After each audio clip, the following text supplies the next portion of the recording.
ආයිබුවන්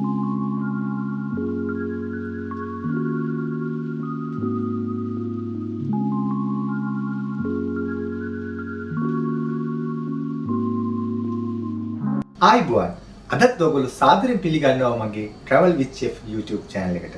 උන අදත් මම රෙසිපියක් අරන් ආවා. ඒ තමයි කොහොමද මේ අපි chicken devil එකක් හදාගන්නේ කියලා. ඉතින් මේ chicken devil කිව්වහම කාටත් හුරු පුරුදු නමක් කවුරුත් දන්න දෙයක්. ඒක මම අද ඔයගොල්ලන්ට කියලා දෙන්නම්. සාමාන්‍යයෙන් ඔයගොල්ලෝ දන්නවා ගැඹුරු තෙලේ තමයි රෙස්ටුරන්ට් වල බදින්නේ. නමුත් මම ඔයගොල්ලන්ට ගෙදරදී හදා ගන්න ඕන නිසා මම මේක වෙනස් විදිහට කියලා දෙන්නම්. අපි බලමු මේකට කොහොමද හදන්නේ සහ ඒකට අවශ්‍ය අමුද්‍රව්‍ය කියලා. ඉතින් මෙතන තියෙන පොඩියට කපාගත්ත චිකන් තියෙනවා. මේක ඇත්තටම මේ කටුත් එක ගන්න නම් තමයි වඩාත් හොඳ. ඔයගොල්ලන්ට මස් තියෙන මේ මසුත් එක තියෙනවා අනිවාර්යයෙන්ම. නමුත් අර කටු ගතියක් තියෙනකොට වඩාත් හොඳයි. මෙතන තියෙන ග්‍රෑම් 400කට ප්‍රමාණයක් මෙතන තියෙනවා. ඉතින් අපි ඉස්සෙල්ලා මේක මුලින්ම කරන්න ඕනේ ඒක මැරිනේට් කරන්න ඕනේ. ඉතින් මේකට අපිට අවශ්‍ය වෙනවා මුලින්ම මේ මෙතන 3-5 තියෙනවා. අමු 3-5 ටිකක්. ඊළඟට මිරිස් කුඩු තියෙනවා. ඊළඟට මෙතන සෝය සෝස් තියෙනවා. මේක ඇත්තට ස්වීට් සෝය සෝස් එකක්. ඊළඟට මෙතන තියෙන garlic ginger paste එකෙන් මම ගත්තේ. මොකද මේ වගේ වැඩක් කරනකොට ඇත්තට මෙන්න මේක ප්‍රයෝගී වෙනවා. විශේෂයෙන් එළවලු යද්දී නම් මේක පාවිච්චි කරන්න එපා. මේ වගේ දෙයක් මැරිනේට් කරද්දී විශේෂයෙන් මස් වගේ මේ garlic ginger paste එක ගන්න පුළුවන්. ඉතින් මේක එහෙම නැත්නම් ඔයගොල්ලන්ට පුළුවන් garlic ginger කියන්නේ සුදුරු නිගුරු මේ දෙක හොඳට blend කරලා අරගෙන ගත්තාම මේකට වඩාත් හොඳයි. එතකොට මේ flavour එක හොඳට යනවා. ඒකයි මම මේ විදිහට පාවිච්චි කරන්නේ. ඊළඟට මෙතන තියෙන ලුණු තියෙනවා. ඉතින් මේ ටික තමයි අපි මූලික වශයෙන් මේකට මැරිනේට් කරන්න අවශ්‍ය වෙන්නේ. ඊළඟට ඔයගොල්ලන්ට මම පෙන්නුවොත් මෙතන අපිට අවශ්‍ය වෙන ඊට පස්සේ පොඩියට කපාගත් තක්කාලි අවශ්‍ය වෙනවා. ඊළඟට මේ රතු පාට ලුණු එක ඒ කපත් ටික මම 4 වගේ කපා ගන්න වෙනවා. මේ එක තමයි તો ලස්සන තියෙන්නේ. ඊළඟට මෙතන තියෙන බෙල් පෙපර් එක ඉතින් ඔයගොල්ලෝ කැප්සිකම් තියෙන ඒවා පාවිච්චි කරන්න පුළුවන්. ඒ විදිහට කපා ගන්න පුළුවන් මේ වගේ කැල්ලුකුවට. ඊළඟට හීනෙට කපාගත්ත මේ අපිට මේ මිරිස් තියෙනවා. අවු මිරිස් එක. ඊළඟට අපිට ගානිෂ් කරන්න ස්ප්‍රින්ග් අනියන් තියෙනවා. ඒ වගේම කෑලි මිරිස් තියෙනවා.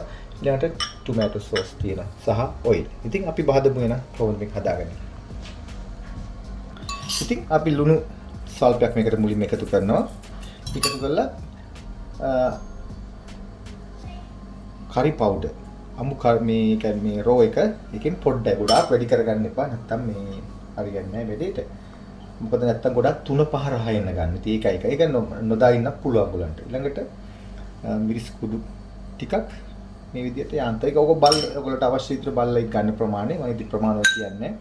ඊළඟට මේ පේස්ට් එක මේ සුදුළු නිගුරු පේස්ට් එක. ඊළඟට තෙල් පොඩ්ඩක් අපිට අවශ්‍ය වෙනවා.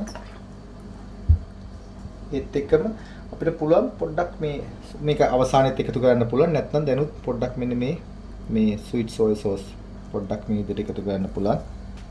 මේක අපිට මේ මැරිනේට් කරලා තියාගන්න ගොඩාක් අවශ්‍යත් නැහැ. ඒ නිසා ඊළඟට තෙල් දැම්ම. මේක හොඳට මේ විදිහට කවලම්කුල් තියෙනවා. ඊට පස්සේ මේ කවලම්කුල් තියලා ඊට පස්සේ මම මේක ඇත්තටම අද කරන්නේ මේක oven එකේ තමයි මම මේක මේ රෝස්ට් කරගන්නේ. oven එකේ කරන් පස්සේ මේකේ තියෙන වෙනස තමයි මේකේ තියෙන හොඳ ෆ්ලේවර් එක හොඳටම තියෙනවා. නැත්තම් තෙලුත් එක්ක කවලම් වෙලා යන්නෙත් නැහැ. ඊට පස්සේ ඒක liverලා ඔයගලන්ට පුළුවන් මේක අපිට ඩෙවල් එක හදාගන්න. ඉතින් මේක උෂ්ණත්වය අංශ 175ක චිකන් එක කුක් වෙනකම්. ඒ කියන්නේ සම්පූර්ණ පාට වෙනස් වෙනකම් කරන්න එපා. ඒක සාමාන්‍ය ගානකට මේ කුක් කරගන්න මතක තියාගන්න ඒක හොඳට කුක් කරලා තියෙන්න ඕන චිකන් එක. ඉතින් මේක පැය භාගයක් විතර මේ විදිහට තියලා ඊට පස්සේ මම oven එකේ දාගන්නවා. දාලා තමයි මම මේක හදාගන්නේ. මොකද ඒක තාමත් ඔයගලන්ට ಗುಣදායි. ඒකයි මම මේ විදිහට කියලා දෙන්නේ. නැත්නම් ඔයගොල්ලෝ දන්න ගැඹුරු තෙලේ බැද්දන් පස්සේ තෙලුත් එක එකත් හොඳයි. ඔයාට ඕන මේ විදිහටම ඔයාට ගැඹුරු තෙලේ බදින්න පුළුවන්. නමුත් මම අද කරන්නේ මේක oven එකේ තමයි මේක කුක් කරගන්නේ. ඉතින් මෙන්න මේ විදිහට තමයි මම මේක oven එකේ දාලා කුක් කරගත්තේ. මේගොල්ලන්ට පේනවා ඇති මේ වගේ හොඳට රෝස්ට් වෙලා තියෙනවා. මේක ගොඩාක් ඕවර් කුක් කරන්නෙත් නැහැ. ඒක මතක තියාගන්න ඕන. ඒක oven එකෙන් ගත්ත ගමන් ඔයගොල්ලන්ට පුළුවන් දැන් මේ අද මම හදන විදිහට පෙන්වන විදිහට ඔයගොල්ලන්ට හදාගන්න. ඉතින් මේ විදිහට තමයි දැන් හැදෙන්න ඕන. ඉතින් මේ විදිහට මම හදාගත්තා. දැන් අපි pan එක රත් කරලා අපි ඉතුරු මිරිස් දාලා අපි මේ ඩබල් චිකන් එක හදාගමු. ඉතින් pan එක මේ විදිහට මගේ මේ රත් වෙලා තියෙන්නේ. දැන් මම තෙල් ටිකක් මේ විදිහට දාගන්නවා. තෙල් ගොඩ කරගන්නත් එපා. ඒකත් හරිනේ. ඒක දැද්දි අපිට පුළුවන් නැවතත් අවශ්‍ය නම් ඔයගොල්ලෝ තෙලේ බැදගත්තා නම් පුළුවන් garlic ginger paste එක පොඩ්ඩක් දාන්න. නමුත් මම දාලා මේවා කළා තියෙන. නමුත් මම ඔයගොල්ලන්ට පේන්න මම මේක දාන්නම්. මේ එක ගොළුකුවට අවශ්‍ය වෙන්නේ නැහැ. බොහොම පොඩ්ඩක් අවශ්‍ය වෙන්නේ.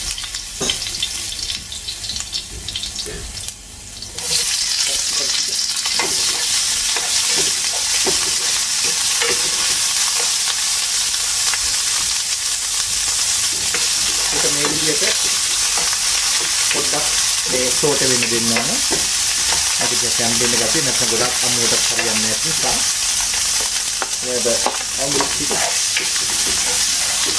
මේක ගොඩක් වෙලා යන්න ගන්න බෑ. මේක විනාඩියක් වගේ යනකොට මේක හරියට එන්න ඕන. ඉතින් ගොඩක් අය මේක සීනි දානවා. මම සීනි දාන්නේ නැත්තේ හේතුව එකක් ටොමැටෝ සෝස් දානවා. අනිත් එක ස්වීට් සෝයා සෝස් එක දාන්න නිසා මේකේ තියෙන මේ ස්වීට් ගතිය ඇති. ඊළඟට මම මේකට එකතු කරන්නේ චිකන් ටික. ඒක පොඩ්ඩක් එක රත් වෙන්න ඕන. අන්තිමට තමයි මම තක්කාලි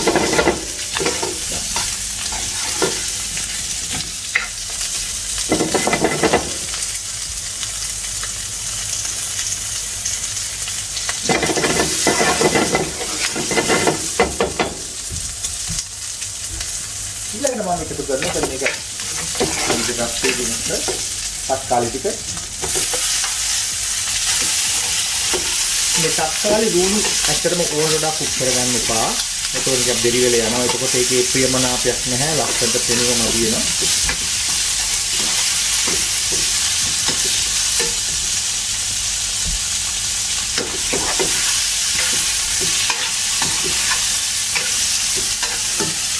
මේක හොඳ සුවඳකුත් එනවා මේවත් එක්කම. ඊට පස්සේ මම ලුණු ටික මේකට එකතු කරනවා.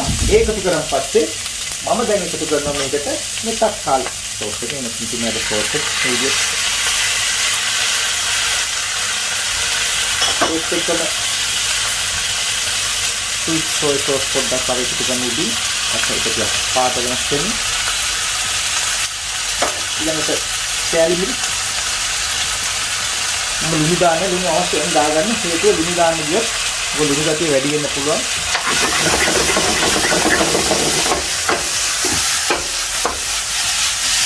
ඉතින් මෙච්චර මේක තියෙන්නේ අමාරු නෑ. ඉතින් මේක ටක් ගාලා මෙච්චර ඇඩ් කරන්නේ. ඔයාලට පේන මේක හොඳට මේ ග්‍රේවි වගේ හදාගන්න එපා. ඒකයි මෙච්චර තියෙන්නේ. ඔයාලට ඕන නම් ස්ටිම් චුට්ටක් දාන්න අවශ්‍ය නම් නමුත් මත් දාන්නේ නැහැ. මේ විදිහට දැන් අපි ටක් ගාලා ටේබල් එකට මේක යවමු. ඉතින් මේ විදිහට අපි ප්ලේට් එකකට දාගන්න. ඉතින් හරි සුවඳයි හොඳ පෙනුමක් තියෙනවා.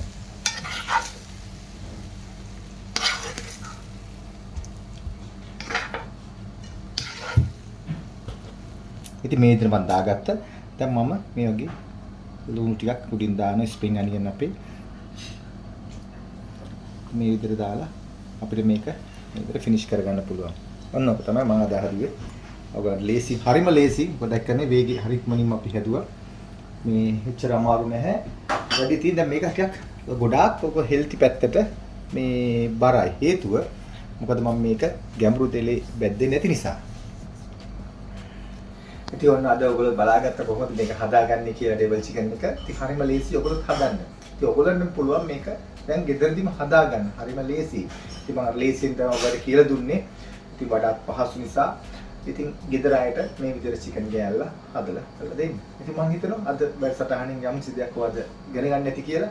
නැවතත් මේ වෙනම වැඩසටහනකින් හම්බෙනතුරු ගිහින් එන්න ඔබට සුබ දවසක්. ආයිබෝවන්.